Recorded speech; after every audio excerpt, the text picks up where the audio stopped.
Welcome to this podcast from the Institute for Regional Security.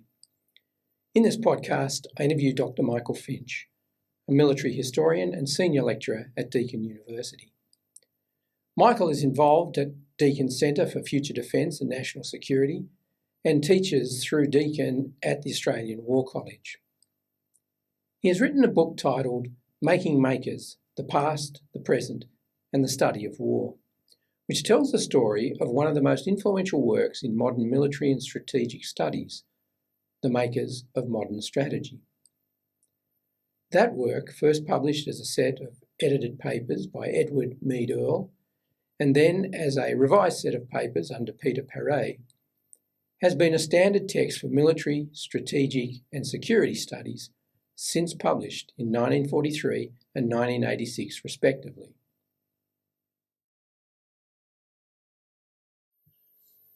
Michael, welcome to the Institute. Thanks for having me. First of all, tell us about Makers of Modern Strategy, its significance and your own interest in the book as a military historian and as a Deakin academic at the Australian War College. So, as you say, Chris, Makers of Modern Strategy is a book that many people have read in many different guises. So people who are involved in history, people who are involved in strategic studies and security studies, but also people in uniform and people who are policymakers. They've read it because it's seen as an important work in trying to convey a broad understanding of the conduct of war and the making of modern strategy in a period which, until recently, spanned through Machiavelli right the way through to the 20th century. It's also a slightly unusual book in the sense that it has had various different iterations, as we'll talk about today. As you note, it has existed in editions that were made in the 40s and in the 1980s as well. But also it's exercised the imagination of scholars in various different ways over the years. It's also quite an interesting book in the sense that it's not a book that has been republished so much as been remade. So through the various iterations in which it's existed, its form and some of its content has stayed somewhat the same, and some of it has changed, sometimes quite significantly, over the decades. It's a book that, in some senses, I guess you could understand it as having multiple lives. So it's quite unusual in that respect, that it's had these lives that have or these afterlives that have taken place beyond the original inception of the book itself. I think for me, my experience with the book and its significance for me is quite similar, I think, to a lot of the ways that other people have interacted with it. There's an interesting anecdote in Michael Howard's memoir, Captain Professor, where he talks about his preparation for joining the Department of War Studies at King's College London. And reading Makers of Modern Strategy in the original edition, he read it in the 1950s, at the behest of the then Chichley Professor of the History of War, was this seminal moment for him where it really helped to unlock a broader conception of how you might study war that was then foundational in terms of thinking about how we would approach the challenge of creating the Department of War Studies. Now, my experience is analogous in some respects to that, but nowhere near as significant in the sense that it's a book that I came to through my own education as a graduate student, looking into a very specific subset of the conduct of war. I have a fairly vivid recollection of the first time that I ever realized something about Makers of Modern Strategy, which came when I was perusing the shelves, looking for things to help me understand my doctoral thesis, and I saw two books on the shelf, both called Makers of Modern Strategy, but which I could see had different editors. So that unlocked a process for me of trying to get to grips with this unusual publication. You place Makers of Modern Strategy within an intellectual history, an evolution of thinking, research and writing that moves from military history to military studies to strategic studies. Tell us a little about the history involved in that and the role makers of modern strategy played in that evolution. One of the things that I was keen to do with this book was to primarily understand it as a book that always had at its centre a group of historians, actually. Many of the people who were most heavily associated with it, people who were editors of it, are historians of war. But one of the things studying the book helped me to unlock is, I guess, a slightly more nuanced lineage of historical modes of thinking about the challenge of war, and the way in which historians, often under other sort of guises or other headings, approach this business of trying to get to grips with the history of war. And you can kind of see this in some of the way in which there is actually a relative level of continuity in some respects, thinking about the way that academics approached the history of war as a subject in the early 20th century through to describing things as military studies, and then on towards thinking about strategic studies. I think sometimes there's a tendency when people haven't looked into it, or you need a sort of an easy-to-use creation story to fall back on, to think about how we think about the study of war and strategy, to kind of think about the Second World War, or more often than not, actually, the immediate post-Second World War period as a sort of year zero for thinking about war and strategy in serious ways and proper ways. But actually, if you're trying to understand the intellectual genesis of a work, you always end up trying to figure out where it sits in terms of pre-existing tendencies and trends and currents of thought. And the more you think about that, the more you realize that in some ways you have evolutions, but you also have gradual repositionings or renamings of things, whereby in some respects the names change, but what people are trying to do and people's capacity to think about things in broad terms but expressed in different ways are actually, quite apparent. One of the things that gives you as well is it kind of leads to a less sort of progressive narrative when you're trying to think about how people interact with intellectual problems. And it sort of pulls us away a little bit from this idea of grappling with the complexity of the problems of war and strategies being a uniquely second half of the 20th century post-Second World War problem. So in a sense, it puts some of the agency and the nuance back into those earlier periods. There is another related transition in academic work suggested in your book, from strategy and tactics to war and policy. You use the phrase war in its fullest terms. Tell us a little about the role of makers in the development of multidisciplinary security studies. So I'm really pleased that you bring that issue to our attention, because it is something that is definitely at play in terms of what's going on, thinking about this book and the periods in which it was put together. I think one of the things to say about the project as a whole, and the sort of intellectual lineage that I've tried to situate it within, is that there are a couple of things going on that I think are really important. One is recognizing that the development of this kind of thinking, of which Makers of Modern Strategy in its original inception, especially it is a part, is to do with a mirroring of the development of the conduct of war and conflict in practice.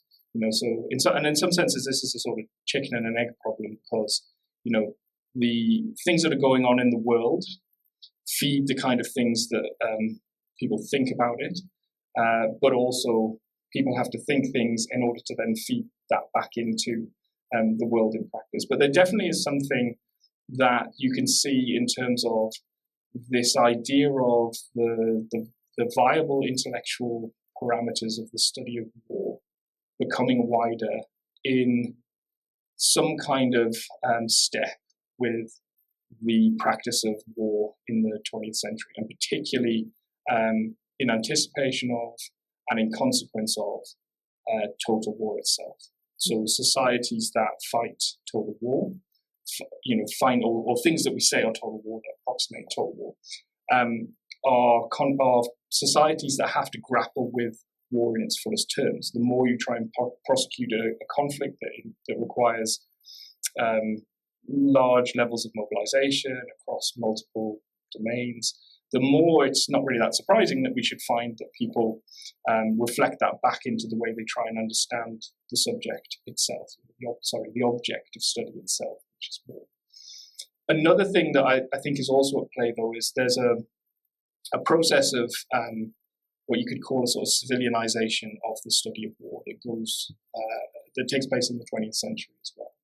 So this also is a point that relates back to this issue about thinking about 1945 onwards as years of Europe. It's not. If you look at the longer term intellectual development, depending on where you look for it, what you actually see is there are civilian academic groups in particular, that recognize that war is a legitimate object of study, and that if societies want to be better at understanding war in the way that it increasingly seems to manifest itself, then they need to adopt a broader approach to it than certainly in the academic sphere in terms of what's a viable study of war was the case in much of the 19th century.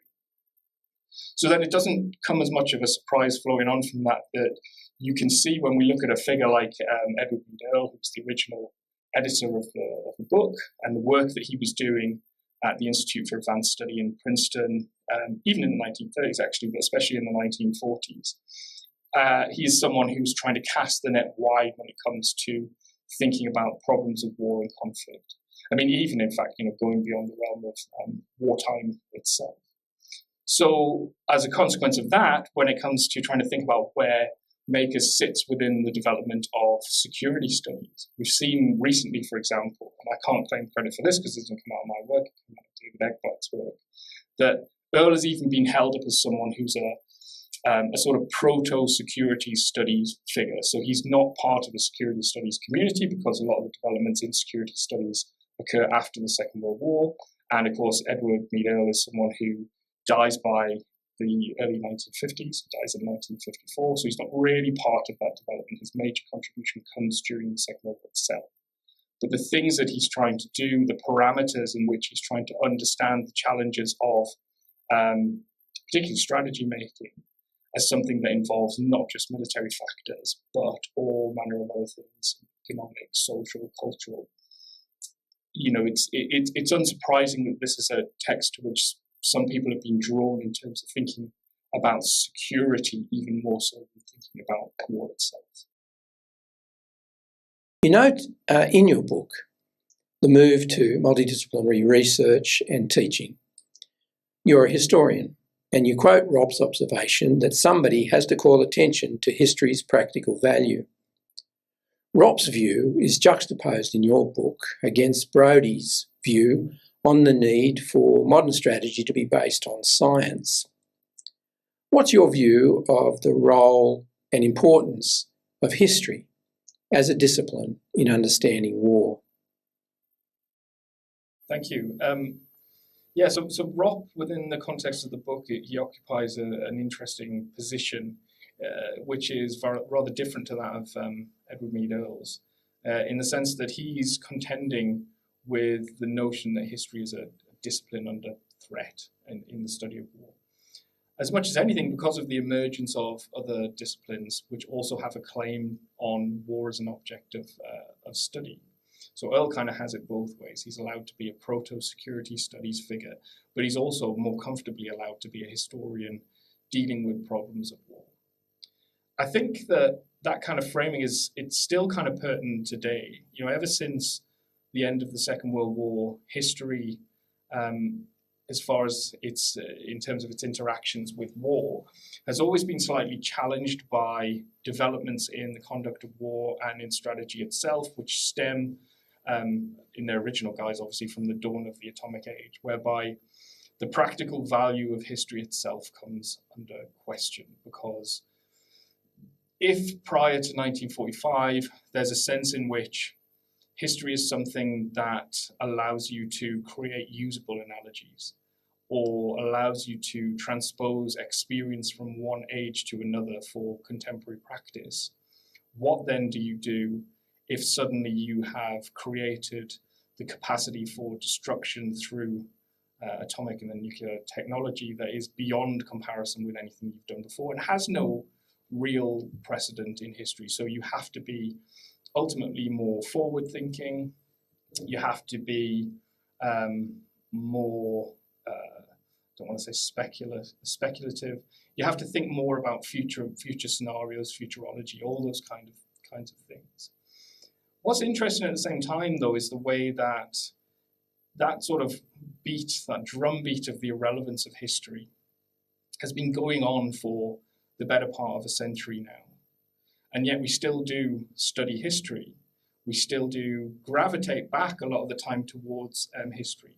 And we find that actually even within the conduct of war itself, the things that we've been presented with over the decades, sometimes they actually even do precipitate a sort of return of history where we realize that we're dealing with conflict scenarios or real wars that actually are more open to historical analogy or the use of the past to try and inform the present.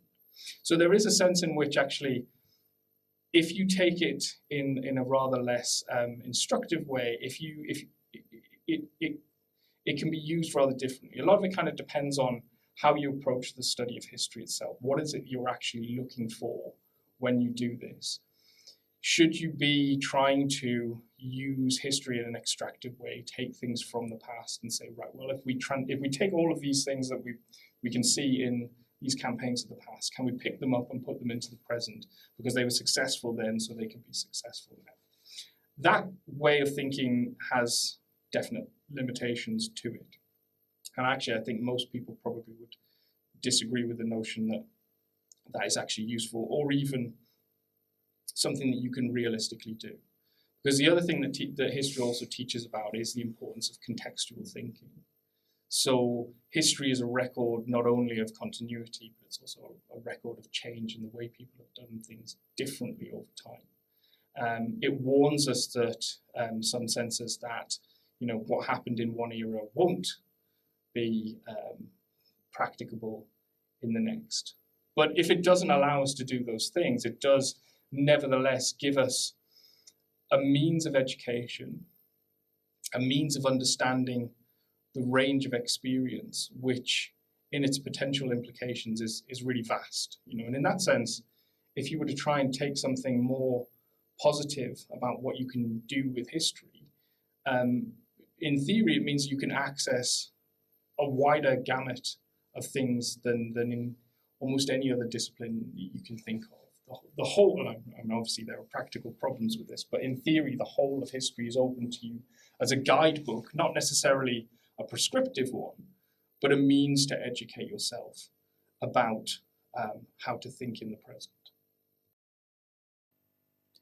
And why is the study of history important in the development of military officers, in your view? Well, some of it, the reasons, whether you're thinking about it in academic or military terms, are kind of the same. There has, in some periods of the past, been a notion that lifting experience from the past into the present can be something that's useful and usable. I think that it's possible for military practitioners to think that way if they want to. It's probably not especially advisable. Probably more useful is the ways in which you can think about history as a bank of experience that you can draw upon that is not your own. Most military practitioners,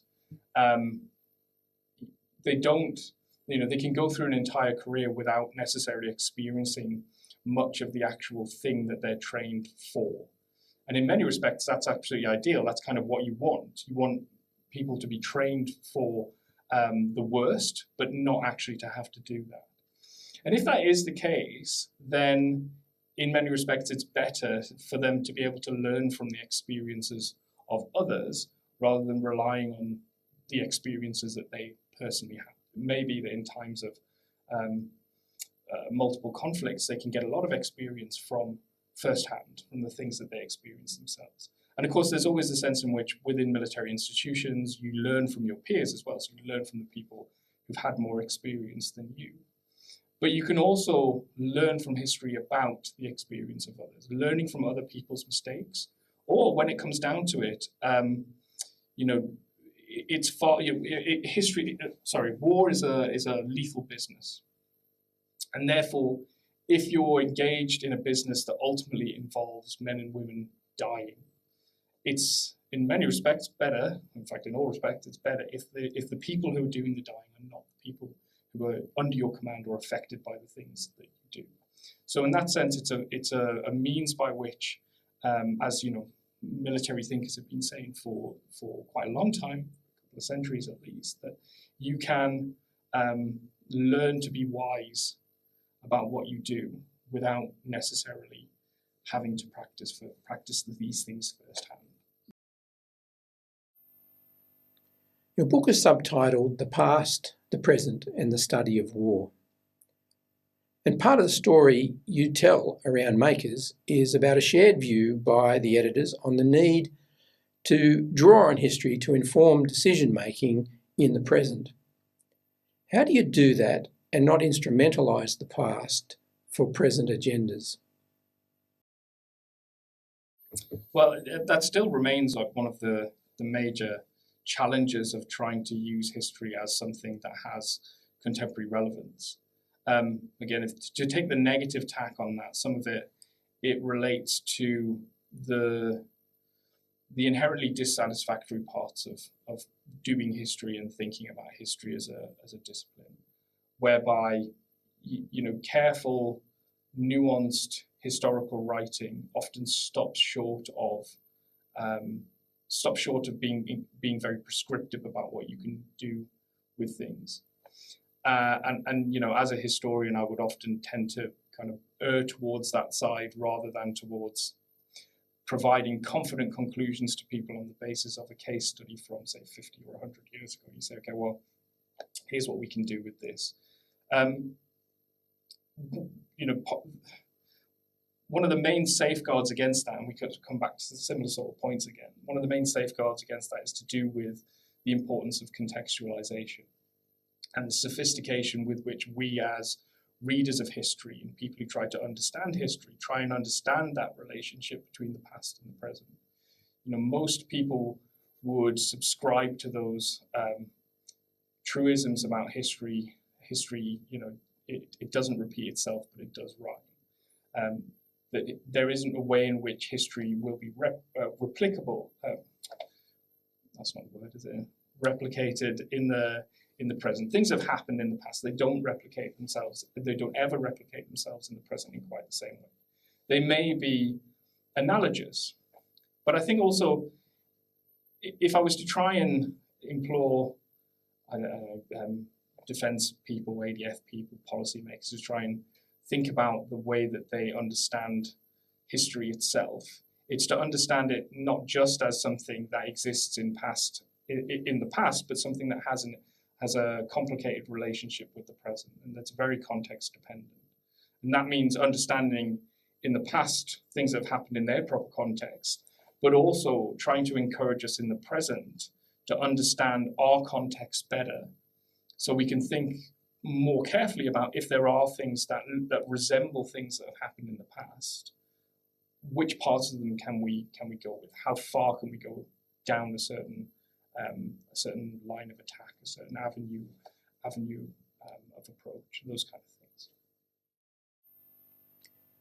Your book outlines how scholarly interests of the editors and authors determined the themes and content of Makers. In the first version, that saw a heavy focus on German and French thinking and a neglect of maritime strategy. You also suggest that whereas Earle in the first Makers conceptualised strategy, Perret in the second focused on war, an interesting distinction in itself.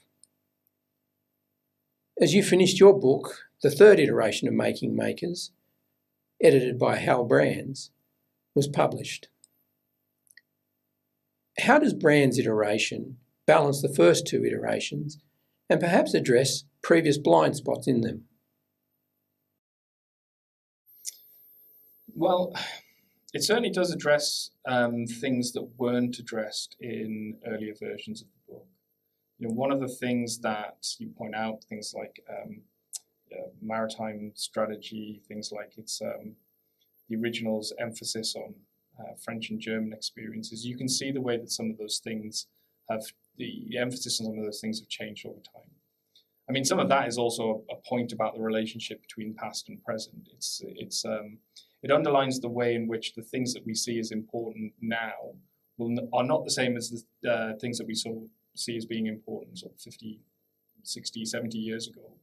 And undoubtedly, the things that we will see as being important in 20, 30, 40 years from now will also be different again. So some of it is to do with the relationship between past and present. Some of it is in terms of where the Brands volume has actually picked up in areas that weren't there before, have to do with the way in which makers played a fairly significant role in solidifying some of the canon of strategic thinkers for Anglophone audiences in the mid-20th century. It was very important, for example, in helping to bring along Clausewitz and On War into mainstream Anglophone thinking about strategy. But it also had things that it omitted. So it was very bound to a kind of idea about modern strategy, which saw its makers as people who could only effectively be counted on from the 15th century onwards. So it had some ways in which it alluded to a classical past, but the classical past was never really part of its purview, and therefore the classical strategic thinkers weren't people that fell under its scrutiny as well. So, for example, the new Makers of Modern Strategy for the first time brings in Thucydides as someone that is worth studying for thinking about strategy. It also does some interesting things where it at least attempts to bring in more non-Western ways of thinking about strategy as well. Because one of the things that's quite noticeable about the first two iterations is that most of it, it's not entirely, certainly where the Perret edition is concerned, but a lot of it is concerned with Western strategic thinking. So again, with Brands new makers, we see Sun Tzu come through as being an object of study for the first time. But in some senses also, when it comes to that bigger question of, balancing the first two iterations, that's something that I think that I wonder whether that's actually possible for anyone to do. There's the tension that you mentioned in the way that the makers' books grapple with strategy on the one hand and war on the other. And the fact that those categories overlap, but they're not entirely coterminous with each other, is something that it beguiles the people who try and grapple with the problem of how do you all put this together under one set of binding. The way that it's tended to have rolled out over the past 50, 60, 70 years is that the books themselves have just got bigger. Earl's book was a fairly hefty book in and of itself. Perret's book was twice as long, and Brands' book is longer still. Some of that, it's kind of understandable, but at the same time, it's also a reflection of the way in which once you start to look for what's important here, what do we need to include, how much stuff do we have to put into this in order for this broad purview that we've promoted, this massive gamut of things that should fall under the study of whether it's war or strategy or security. What you tend to find is there will always be an argument for something else needs to come into this too. There needs to be another thing included. And you'll always be in a position where once you put this stuff out into the world, the people who make judgments on these kind of things, the people who write the reviews of the books, will be thinking in terms of, well, you didn't talk about this and you didn't talk about that. Why didn't you do that? So it's almost an impossible task. You note that Makers was written in the shadow of totalitarianism and war, where the line between peace and war was becoming increasingly unclear. Some would argue that Brand's new version of Makers faces that continuing context, given the nature of Chinese and Russian thinking on war, politics, and doctrine. How has Makers, in its 3 iterations, responded to that challenge? So that's an interesting question. My inclination on that is to say that actually that may be one of the areas where the Brand's volume has actually had the most explicit engagement. One of the things that I find quite interesting about Earl is of all the previous people who've been involved with Makers and who've tried to make it and remake it, so encompassing Earl, encompassing Perret, also encompassing Theodore Robb, and others. He is the one who, in the 20th century, is most heavily associated with grand strategy. In fact, in many senses, he's had a much better 21st century than he had late 20th century. He's experienced a posthumous resurgence in reputation and focus, much of which comes from what he had to say about the concept of strategy itself. The understanding of strategy that he seeks to convey is notable for its scope, its breadth, as we've already discussed, and the way that lends itself to security. But also, it's notable for the way in which he very explicitly talks about strategy as being something that exists in peacetime as well as wartime.